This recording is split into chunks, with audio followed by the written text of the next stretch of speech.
Hey guys, welcome back to another video on the Inside Spurs. Happy Thursday afternoon. Hope you're looking after yourself and you're enjoying what basically is probably the last couple of days of work ahead of Christmas. Got a video centred around really central midfielders. So we've got information on Pierre Højbjerg, as well as a new team that I might be interested in Pierre Højbjerg. Stick around for that one, but we've got plenty on him, as well as updates around Conor Gallagher. It might be the one in, one out sort of situation with these two. We'll have to wait and see. But let's start. Just want to say, if you're new, subscribe. You're very much welcome to join us. And welcome if you are new. You're still welcome to join us for the journey.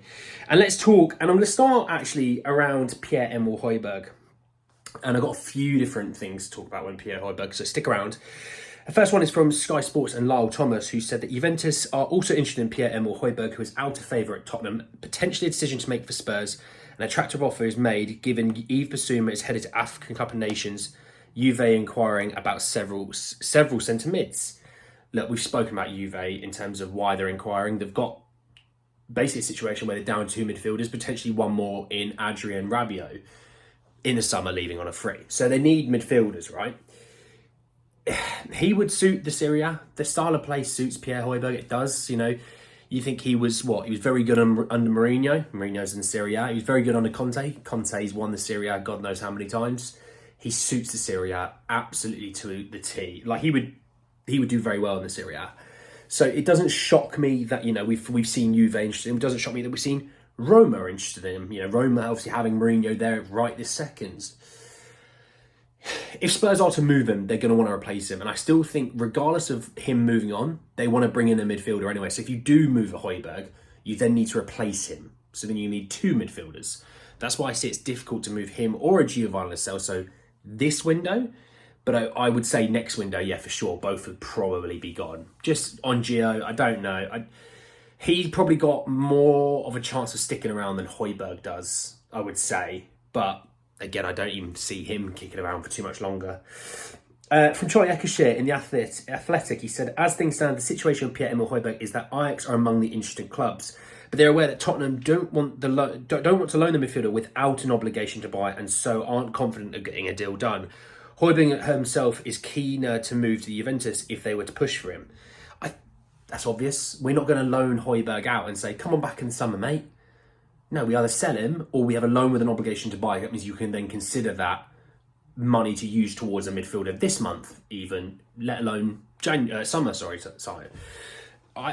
Ajax make, what, 300 million a year in sales on just players alone? I'm sure they can afford to buy a guy for 20 million. But yeah, I mean, Juventus, obviously a team that isn't financially fair play blessed. Roma, not really the same. So we're talking about teams that want him, that aren't financially blessed on financial fair play.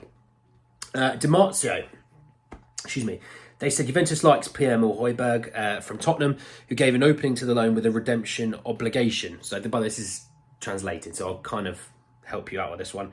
The Dane remains a possibility, but he's also followed by other teams, both in the Serie A and the Premier League. Among these, there is also Napoli. Okay, so it's a new one, but it's not the one I was talking about. There's two new ones. For the time being, a final decision has not been made on who to sink the hit for in the midfield. Quite like that, actually. Quite like that in that bit there. Look, Serie A want him. They want him. You know, Napoli want him. Roma want him. Juve want him.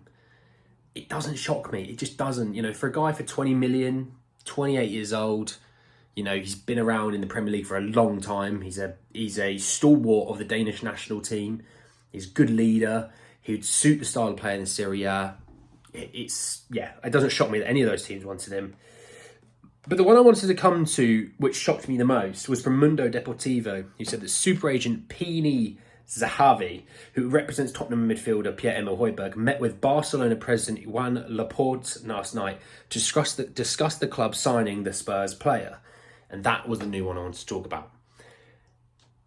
All of these clubs that we've talked about probably have financial fair play issues, right? Unless, Napoli might sell Osimhen and well, there you go.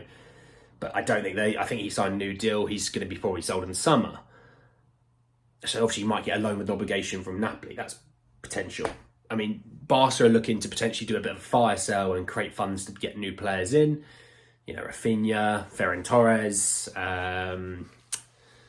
Ronald Araujo, Marcus Alonso. Oh, there's loads. They could get rid of half their squad, to be honest. Not very good, to be honest.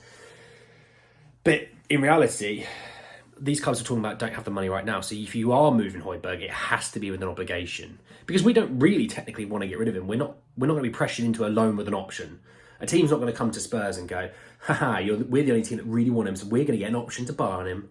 Spurs will go, no, all right, well, we're happy to keep him. We need the midfielder. It saves us having to replace him this window. We can just replace him in the summer when we've got more options and more time. So, yes, that's on Højbjerg. Let's move to Conor Gallagher. So, two things on Conor Gallagher. So, from The Athletic again, it said the Spurs will attempt to sign Gallagher next month. Sources close to Chelsea say they are prepared to listen to bids for the midfielder. Again, not very shocking. He's a guy that has a contract left with 18 months. They want to free up money for the financial fair play situation, but also free up money to look at like an Osimhen, an Ivan Toney, whoever up front. But they want that money to be freed up so they can use it towards a striker. They've got players in their squad. They want a bit of a fire sale in Chelsea. You know, you might have a Badiashile, Disasi, obviously Gallagher. You know, don't be shocked by the fact they want to move on from him. Yeah, they moved on from Mason Mount, who was Gallagher before Gallagher. So it shouldn't shock anyone that they might move on from a Gallagher, to be honest. But the thing that I found interesting was Ekrem Conor said that Chelsea are planning to extend the contract of 23-year-old England international Conor Gallagher until 2028, with Premier League clubs interested. Well, look, they've had contract talks before. They kind of fell through.